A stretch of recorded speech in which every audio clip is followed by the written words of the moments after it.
મામા મારી પદ્માને કેજો તમે રાજા કરીને અધૂરી રહી મારી પ્રીતડી રે મામા મારી પદ્માને કેજો તમે એ છેલ્લા રામ થોડી હતી જીવ મારો જાતો રહેશે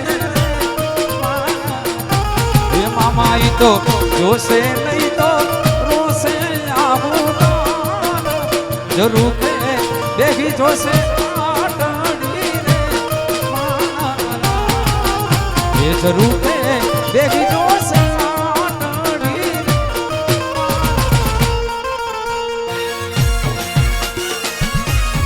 આપણે હજી ખુશીબેન ને પણ હા ભરવાડા છે પણ અહીંયા મારા ભરવાડ ભાઈઓ રમે છે એટલે છેલ્લું ગીત ઠાકરને યાદ કરીને આપણે પછી ખુશીબેન ને સાંભળીએ.